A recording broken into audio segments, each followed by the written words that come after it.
الحمد لله نحمده ونستعينه ونستغفره ونؤمن به ونتوكل عليه ونعوذ بالله من شرور أنفسنا ومن سيئات أعمالنا من يهده الله فلا مضل له ومن يضلله فلا هادي له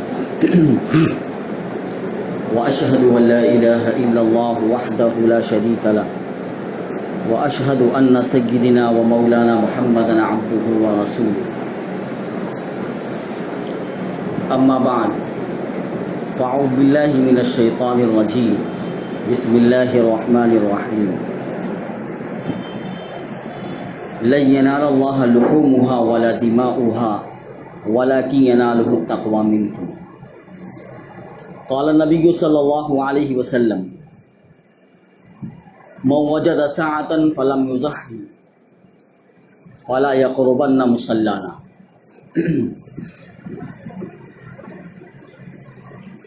أو كما قال عليه الصلاة والتسليم صدق الله المولانا العظيم وصدق رسوله النبي الكريم ونحن على ذلك لمن الشاهدين والشاكرين والحمد لله رب العالمين.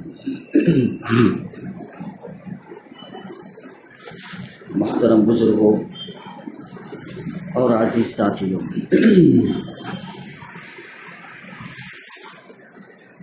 اللہ رب العزت نے اپنے بندوں پر جو عبادتیں واجب یا فرض کی ہیں ان کی دو حیثیتیں ہیں، یا یہ کہہ لیجئے کہ ان کی دو قسمیں ہیں۔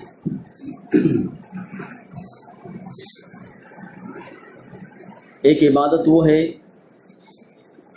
جس میں مال کی کوئی شرط نہیں، یعنی مالدار ہونا ضروری نہیں ہے،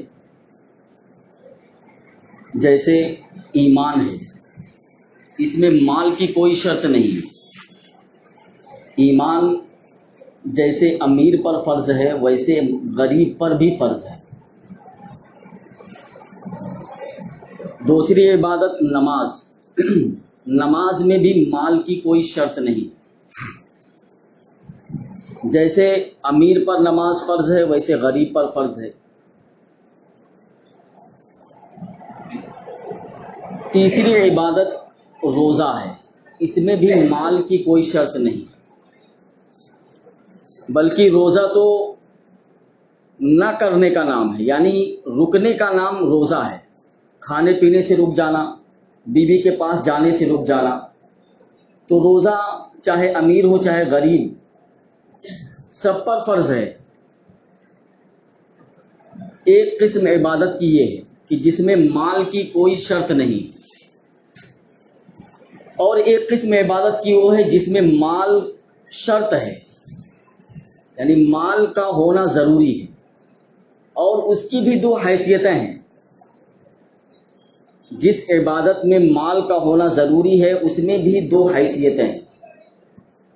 ایک تو یہ کہ مال اور بدن یعنی جان دونوں کا استعمال ضروری ہے، دونوں کا لگانا ضروری ہے، اور ایک یہ ہے کہ صرف مال لگا دے، چاہے بدن کو یا جان کو استعمال کرے یا نہ کرے وہ صحیح ہے۔ تو جن عبادت میں مال کے ساتھ بدن کا لگانا ضروری ہے وہ عبادت جو ہے حج ہے، جہاد ہے۔ دیکھیے حج میں مال بھی خرچ ہوگا اور آپ کو خود وہاں جا کر اپنے بدن کے ساتھ جو ہے ارکان حج کو ادا کرنا پڑے گا۔ ایسا نہیں ہے کہ آپ نے حکومت سے کہہ دیا کہ میری طرف سے جو ہے 5 لاکھ روپے رکھ لیجئے اور رجسٹر میں میرا نام چڑھا دیجئے، میرے طرف سے حج ادا ہو جائے۔ ایسا نہیں، بلکہ مال خرچ کرنے کے ساتھ ساتھ آپ کو اپنے بدن کا، اپنی جان کا بھی استعمال کرنا پڑے گا۔ اسی طریقے سے جہاد ہے، جہاد میں بھی مال خرچ ہوتا ہے اور بنفس نفیس خود اس جہاد کے اندر جا کر آپ کو شریک ہونا پڑے گا۔ اور ایک قسم عبادت کی وہ ہے جس میں مال صرف مال کا ہونا ضروری ہے. بدن آپ استعمال کریں یا نہ کریں آپ کی وہ عبادت انجام پا جائے گی. وہ عبادت جو ہے زکوٰۃ کی ہے.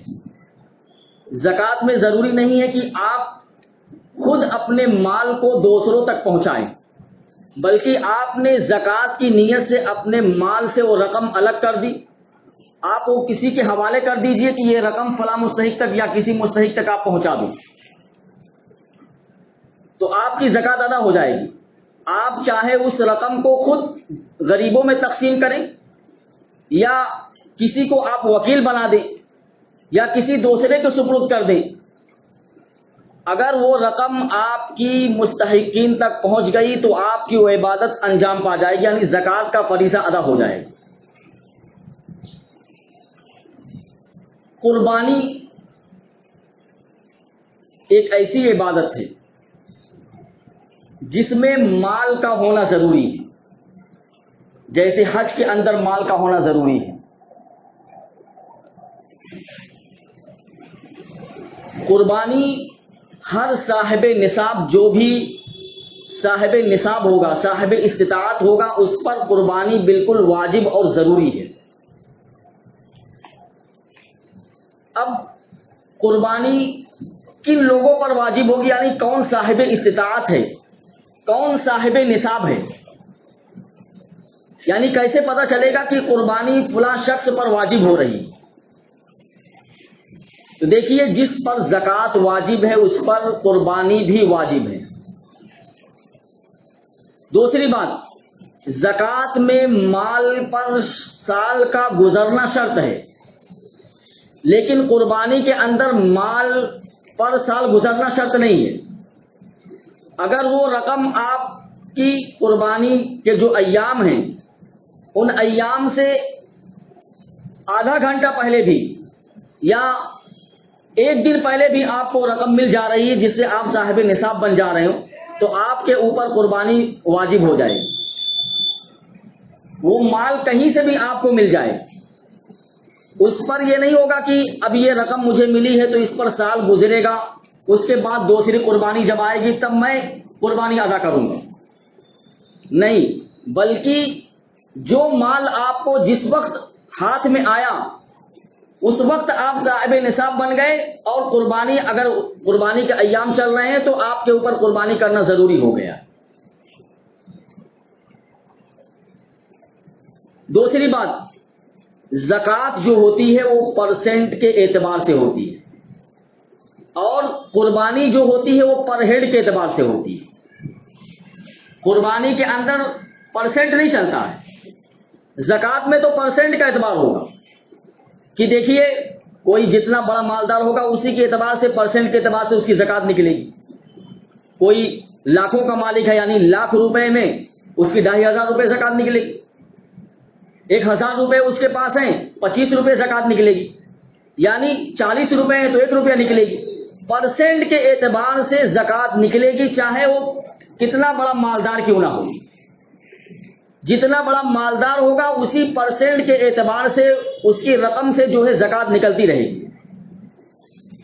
لیکن قربانی کے اندر پرسنٹ نہیں ہے، قربانی کے اندر پر ہیڈ ہے، یعنی ہر جو بھی صاحب نصاب ہوگا، چاہے وہ لاکھ پتی ہو، چاہے کروڑ پتی ہو، چاہے ارب پتی ہو، اس کے ذمے اپنی ایک واجب قربانی کرنا ضروری ہے. ایسا نہیں ہے کہ ایک لاکھوں کا مالک ہے تو اس کے اوپر قربانی نہیں ہے، کروڑوں کا مالک ہے تو اس کے اوپر قربانی نہیں. جو بھی صاحب نصاب بن جائے گا اس کے اوپر ہر فرد پر، یعنی جو بھی صاحب نصاب ہوگا ہر فرد پر قربانی کا کرنا اس کے اوپر ضروری ہوگا. اگر اس نے قربانی واجب ادا نہیں کی اور قربانی کے ایام گزر گئے تو اللہ کے رسول صلی اللہ علیہ وسلم نے ایسے لوگوں کے بارے میں بہت سخت وعید ارشاد فرمائی ہے. اللہ کے رسول صلی اللہ علیہ وسلم نے فرمایا، من وجد ساعۃ فلم یضحی فلا یقربن مصلانا، کہ جس شخص کو اللہ رب العزت نے وسعت دی تھی، مالدار بنایا تھا اللہ رب العزت نے اس کو، اتنا مال دیا تھا کہ وہ قربانی کر سکتا تھا، لیکن پھر بھی اس نے اپنی واجب قربانی ادا نہیں کی، تو اللہ کے رسول صلی اللہ علیہ وسلم فرما رہے ہیں وہ ہماری عیدگاہ کے قریب بھی نہ آئے۔ بتائیے، عیدگاہ میں آنا تو دور کی بات ہے، بلکہ اللہ کے رسول کہہ رہے ہیں کہ ہمارے عیدگاہ کے قریب بھی نہ آئے، یعنی عام مسلمانوں کے ساتھ عید کی نماز، عید الاضحیٰ کی نماز مسجد میں پڑھنا تو درکنار، وہ ہماری عیدگاہ کے قریب بھی نہ پھٹکے ہو۔ کتنی سخت وعید ہے اللہ کے رسول صلی اللہ علیہ وسلم۔ اس لیے ہر صاحب استطاعت کو غور کرنا چاہیے اور قربانی نہ کرنے کے کوئی بھی ہیلے بہانے استعمال نہیں کرنا چاہیے۔ یہ بہت ہی اہم عبادت ہے، بہت ہی اہم عبادت ہے۔ جس طریقے سے آپ نماز کو عبادت سمجھتے ہیں، جس طریقے سے آپ حج کو عبادت سمجھتے ہیں، جس طریقے سے آپ روزے کو عبادت سمجھتے ہیں، ایسے ہی قربانی بھی ایک اہم ترین عبادت ہے۔ اس کو ادا کرنے سے جی نہیں چڑانا چاہیے۔ اگر اللہ رب العزت نے واقعتاً صاحب نصاب بنایا ہے تو خوش دلی سے قربانی کرنا چاہیے۔ بالکل عبادت ہے، آپ اس کو خوشی سے انجام دیجیے۔ یہ نہیں کہ 20,000 روپیہ خرچہ ہو جائے گا، 20,000 تو میں دوسری جگہ استعمال کر دیتا۔ یہ اپنے دل میں یہ شک اور شبہ بھی مت لائیے کہ میں اس کو دوسری جگہ استعمال کر دوں، بلکہ اللہ رب العزت نے واجب کر دیا ہے تو آپ اس کو خوش دلی سے انجام دیجیے۔ بہت سارے مالدار ایسے ہیں جن کے اوپر اگر دیکھا جائے تو زکوٰۃ نہیں نکلتی، لیکن ان کے اوپر قربانی واجب ہوتی۔ اب وہ آپ کہیں گے کہ کیسے؟ دیکھیے، میں نے کہا نا کہ زکوٰۃ کے اندر جو ہے پرسنٹ چلتا ہے، اور زکوٰۃ میں مال کا گزرنا بھی شرط ہوتا ہے، یعنی 1 سال مال پر گزر جائے پھر زکوٰۃ واجب ہو، لیکن قربانی کے اندر یہ نہیں ہے۔ زکوٰۃ کے نصاب میں سونا چاندی، اسی طریقے سے مال تجارت یا سونا چاندی میں سے کسی ایک کے بقدر جو ہے، یعنی ان کی قیمت کے بقدر جو ہے رقم آپ کے پاس موجود ہے، یعنی کیش پیسہ، سونا چاندی اور مال تجارت، یہ اگر نصاب تک پہنچ رہے ہیں تو زکوٰۃ واجب ہو۔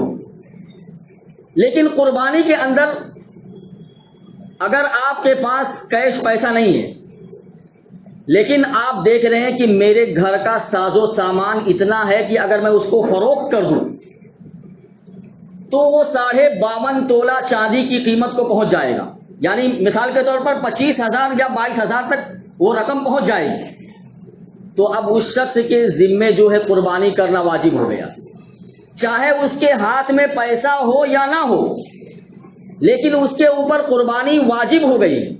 اب وہ کہیں سے رقم کا انتظام کرے اور اپنی واجب قربانی کو ادا کرے۔ اور بہت سارے لوگ تو یہ سمجھتے ہیں کہ پیسہ نہیں ہے بکرا کہاں سے لائیں، اتنا رقم نہیں ہے بکرا کہاں سے لائیں۔ دیکھیے دوستو، قربانی پر ہیڈ ہے، کوئی ضروری نہیں کہ آپ جو ہے 15,000 20,000 30,000 کا بکرا لے کر آئیں۔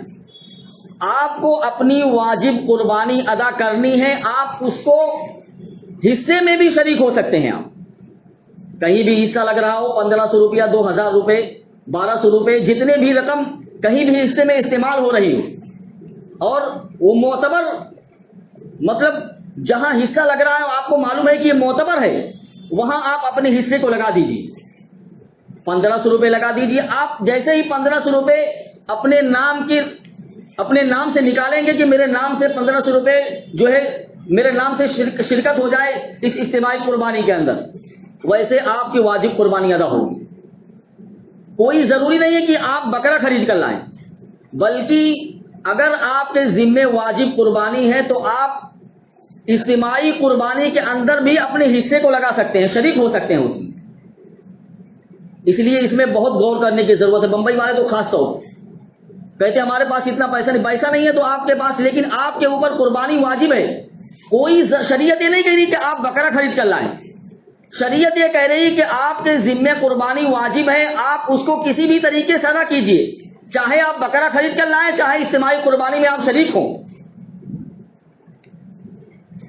اس لیے بہت غور کی ضرورت ہے دوستوں. اور ایک بہت ہی اہم مسئلہ قربانی کے تعلق سے میں دیکھ رہا ہوں کہ بہت سارے نوجوان، آپ بھی دیکھ رہے ہیں، ان کے ہاتھ میں موبائل جو ہے 30 ہزار 40 ہزار روپے کا، اور بائک 2 لاکھ 1.5 لاکھ روپے کی لے کر چل رہے ہیں. گلے میں سونے کی چین پڑی ہوئی ہے 3-5 ہزار کی، 10 ہزار کی. ان سے پوچھو آپ کے نام کی قربانی ہو رہی؟ کہا نہیں، میرے والد صاحب جانے. میرے نام سے قربانی نہیں ہو رہی، میرے والد صاحب جانے. اگر کوئی لڑکا ایسا ہے جو استعمال کر رہا ہے ایسا موبائل جس کے جو 25 ہزار 30 ہزار یا 20 ہزار کا ہے، اور اس کے ساتھ ساتھ بائک بھی اس کے پاس ہے، اور اس کے ساتھ ساتھ گلے میں سونے کی چین بھی پہن کر گھوم رہا ہے، تو چاہے اس کا باپ اس کے نام سے قربانی کرے یا نہ کرے، اس بندے کے اوپر قربانی واجب ہو گئی. اب وہ کسی بھی طریقے سے رقم اکٹھا کرے، چاہے اپنے سونے کی چین بیچے، کچھ بھی کرے، وہ اپنی واجب قربانی کو ادا کرے، ورنہ گنہگار ہوگا وہ. یاد رکھیے اس کو. ایسا نہیں کہ میرے اوپر زکات نہیں ہے، زکات نہیں ہے، لیکن یہ جو تم رقم یعنی 20 ہزار کا موبائل لے کر گھوم رہے ہو، اور سونے کی چین گلے میں پہن کر گھوم رہے ہو، اور 1.5 لاکھ کی بائک لے کر گھوم رہے ہو، یہ رقم تو اتنی ہے کہ تمہارے اوپر قربانی واجب ہو گئی. اب چاہے تمہارے پاس کیش پیسہ ہو یا نہ ہو، تمہارے اوپر قربانی واجب ہے. اس لیے نوجوان خاص طور سے اس پر دھیان دیں. بمبئی میں جو ہے جوائنٹ فیملی کا ماحول ہے کہ جوائنٹ فیملی رہتی ہے، اور کاروبار میں جو ہے بیٹے باپ کے ساتھ شریک ہوتے ہیں. تو دیکھیے دوستو، مسئلہ سمجھ لیجئے. اگر کاروبار میں باپ کے ساتھ بیٹے شریک ہیں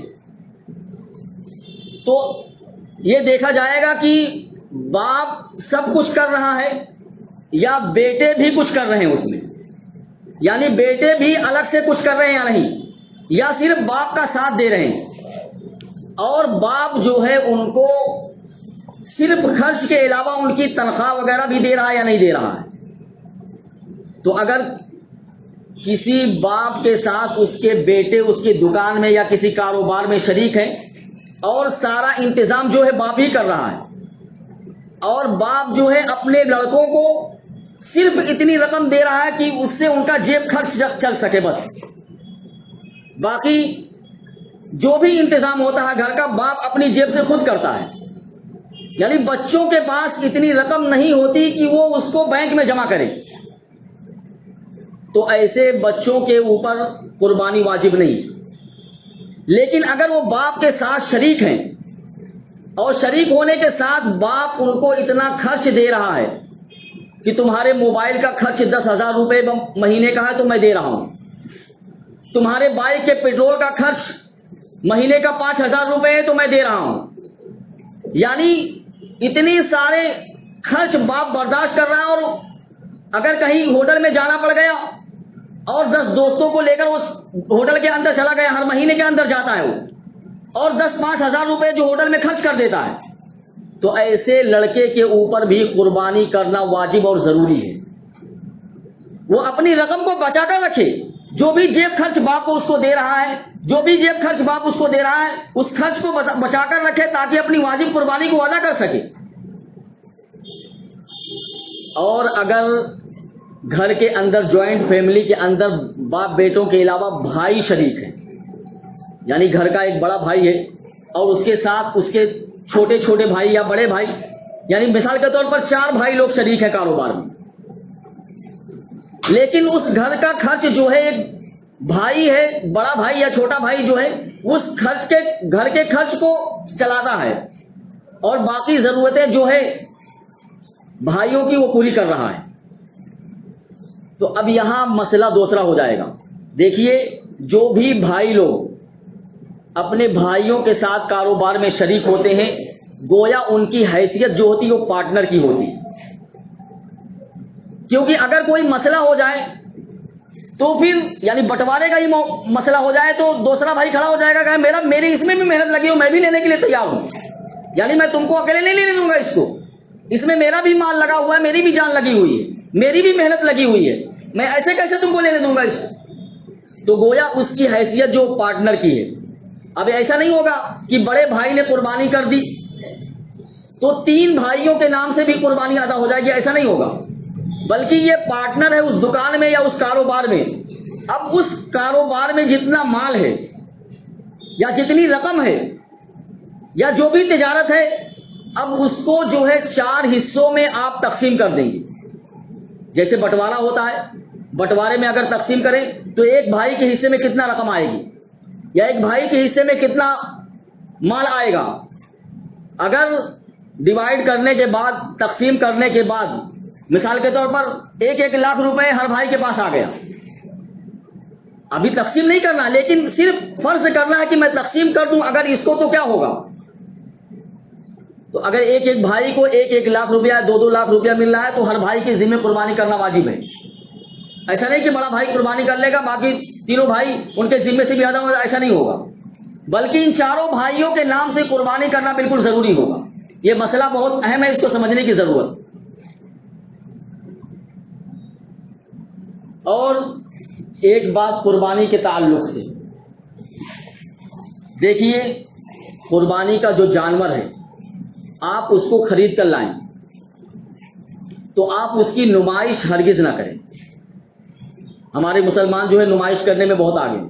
قربانی کا جانور خرید کر لے آیا اور اس کی نمائش کر رہا ہے، لوگوں کو دکھا رہا ہے. اور لوگوں کو دکھانا تو چھوڑ دو، نیٹ پر سوشل میڈیا پر اس کو وائرل کر رہا ہے. بتائیے، ایک اہم عبادت ہے قربانی.